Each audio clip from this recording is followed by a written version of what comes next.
Pengen nggak dapat penghasilan segini yang kalau dirupiahkan segini dari Facebook dengan hanya satu video reel aja? Nah, kali ini aku akan membantu menjelaskan ke teman-teman apa aja sih faktor-faktor yang mempengaruhi besar kecilnya pendapatan kita di Facebook dalam konteks Facebook ini katakanlah sedang ramai-ramainya pengiklan. Karena kan sumber uang mereka dari iklan.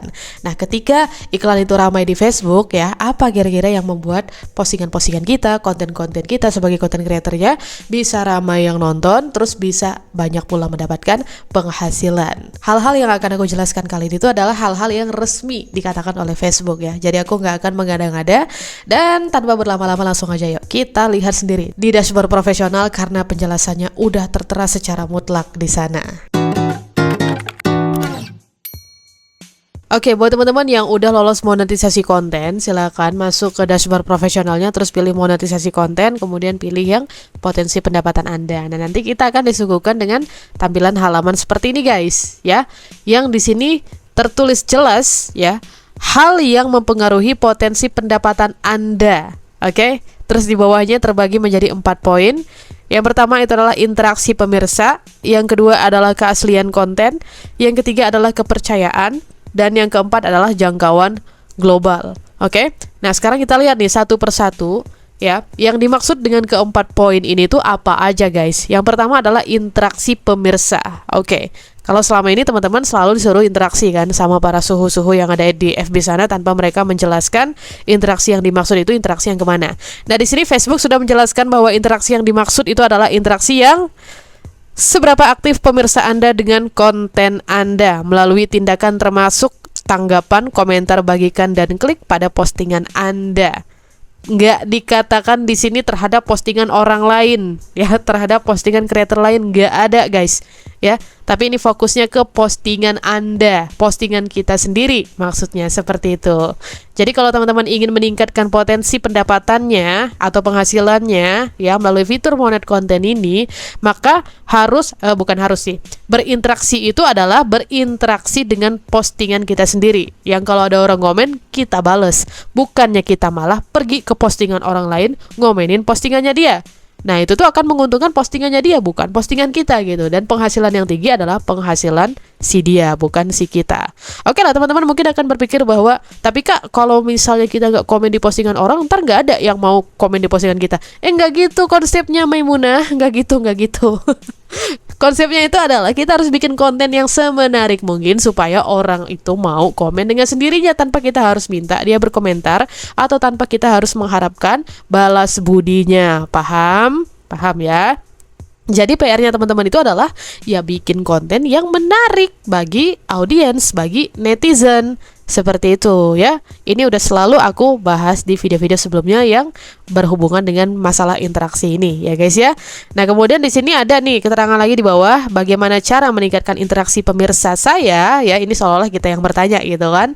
Nah, Facebook menjawab, cobalah untuk membuat konten yang menurut pemirsa Anda bermanfaat, menghibur, menginspirasi atau berharga. Nah, nggak ada tuh dibilang di sini cobalah untuk komen postingan orang lain supaya orang lain mau komen postingan kamu. Nggak ada, Facebook nggak bilang gitu. Nah, terus ada lagi kalimat berikutnya, dorong pemirsa Anda untuk membagikan, mengomentari, dan menanggapi konten Anda.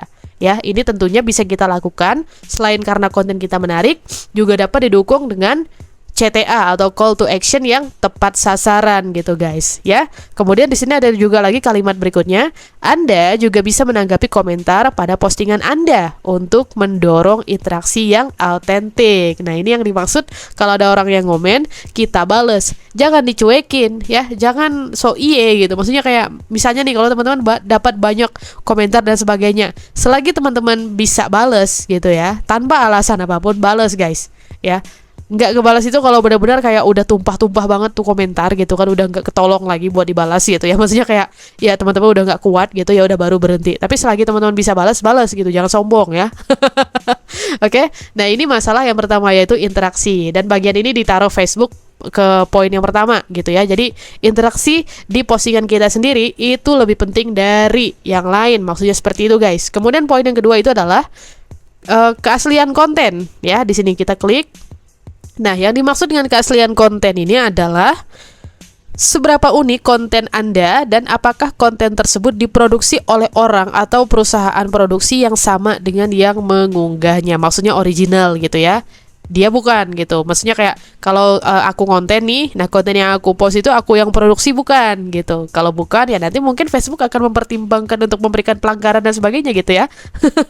Tapi kalau misalnya ya itu punya sendiri, ya aman gitu kan. Dan itu yang dimaksud dengan keaslian. Seperti itu guys. Jadi teman-teman penting nih untuk bikin kontennya itu yang autentik, yang original gitu. Karena itu nanti yang juga akan menjadi penentu apakah penghasilan kita layak nggak nih untuk dikasih gede gitu sama Facebook ya, kemungkinan aja seperti itu ya, dari yang aku pelajari gitu kan.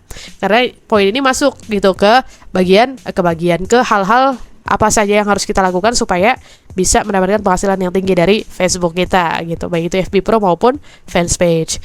Nah terus pertanyaan di bawahnya, bagaimana cara meningkatkan keaslian konten saya gitu. Facebook menjawab, orang-orang di Facebook cenderung lebih suka melihat konten yang unik atau dibuat oleh kreator yang membagikannya. Jadi yang punya kita sendiri gitu ya, bukan re-upload gitu guys. Kemudian berusahalah untuk membagikan konten baru atau tambahkan sentuhan Anda sendiri pada konten yang terinspirasi oleh kreator lain. Jadi kalau misalnya teman-teman punya referensi nih gitu kan, terus teman-teman pengen bikin konten yang kayak gitu juga, kasih keunikannya ya, yang versi teman-teman gitu. Dan ini yang selalu aku berikan edukasinya kepada teman-teman. Ya kan, kalau teman-teman udah rutin nonton video-videoku di channel YouTube ini, aku selalu bilang ya, ketika aku ngasih ide konten buat teman-teman dan aku menjelaskan gimana cara bikinnya, ya nyontek itu jangan plek-ketiplek goblok gitu. Maksudnya kayak harus kasih nilai keunikan kita sendiri. Ya, ini udah ada orang nih mau ngasih tutorialnya, ya tutorialnya itu ya teman-teman kembangkan lebih lanjut gitu loh, isi kontennya itu kasih gitu apa ciri khasnya teman-teman untuk kontennya sendiri, seperti itu ya. Nah terus sekarang kita lanjut ke poin yang ketiga, adalah perkara kepercayaan guys. Nah di bagian kepercayaan ini ada hal-hal yang harus kita pelajari lebih lanjut sih, yaitu kayak ya bermain sesuai aturan. Maksudnya kayak kalau posting bikin konten itu ya sesuai dengan kebijakannya Facebook gitu ya.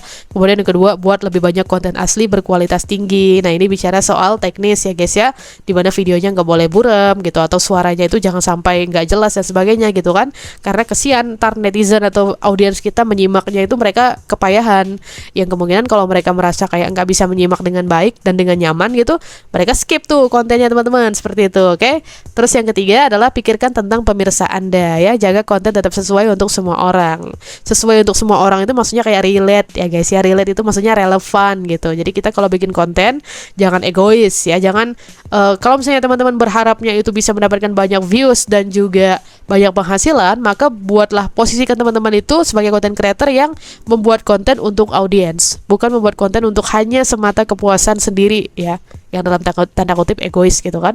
Karena kalau teman mikirnya adalah bikin konten itu hanya untuk kepuasan pribadi aja, ya goalnya teman-teman berarti bukan kepengen dapat banyak views atau bukan kepengen dapat banyak penghasilan ya kalau udah mau, tapi ya semata-mata hanya karena pengen upload aja gitu, apa yang disuka upload gitu. Sementara kalau kita jadi content creator kan ya mau nggak mau kita ini kayak pengusaha ya, kayak pedagang gitu ya kan. Kita jual barang, kalau orang nggak suka, orang nggak bakalan beli gitu. Makanya kita harus jual barang yang orang suka, dan pastinya barang itu berkualitas ya, usahakan seperti itu. Oke.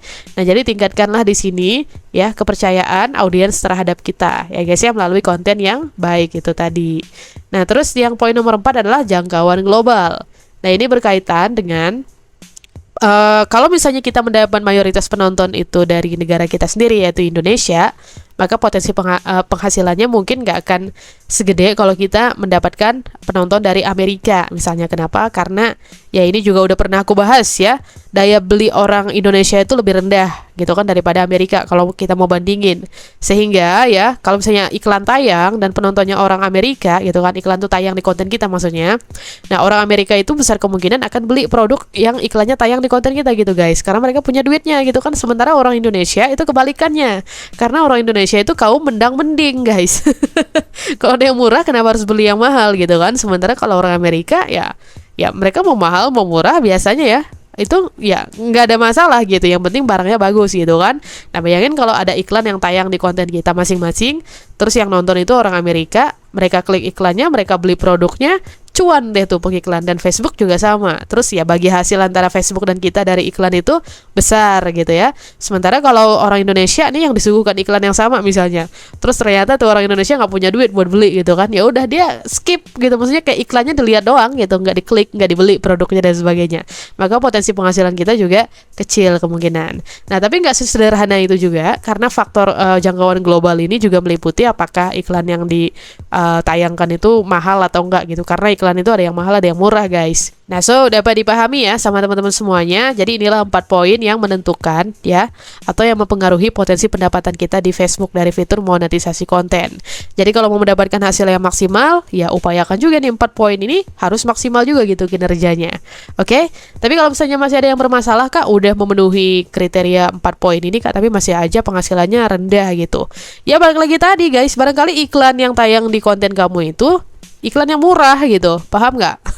Atau bahkan nggak ada iklan sama sekali yang tayang, karena ya meskipun udah dijelaskan sama Facebook di sini 4 poin ini ya, tetap akarnya itu kembali ke iklan gitu guys ya. Ini kan ya konteksnya ini kan udah ada iklan, tinggal gimana kita mengupayakan konten kita supaya iklan itu bisa tayang aja gitu di konten kita gitu. Tapi ya kalau misalnya iklannya nggak tayang juga, ya mau gimana lagi, meskipun kita udah melakukan 4 hal ini, sama aja ya, 1 kali 0 sama dengan 0. Nah, jadi itulah dia guys, 4 faktor yang mempengaruhi besar kecilnya pendapatan kita atau penghasilan kita di Facebook ya, berdasarkan konten-konten yang kita post. Dan ya tentu saja itu berlaku bagi teman-teman yang udah mendapatkan fitur monetisasi konten ya, karena kan ya penjelasannya ada dalam fitur itu gitu loh. Oke? So, sekarang bagi teman-teman yang belum dapat fitur tersebut, ya PR-nya itu adalah gimana caranya supaya bisa diundang oleh Facebook ya, untuk bisa merasakan fasilitas monetisasi konten. Yaudah kalau gitu guys, sekian untuk hari ini. Thank you buat yang udah nonton sampai selesai. Kita ketemu lagi di video berikutnya esok hari insyaallah dengan pembahasan yang gak kalah menarik dan penting lainnya. Sampai jumpa dan bye-bye.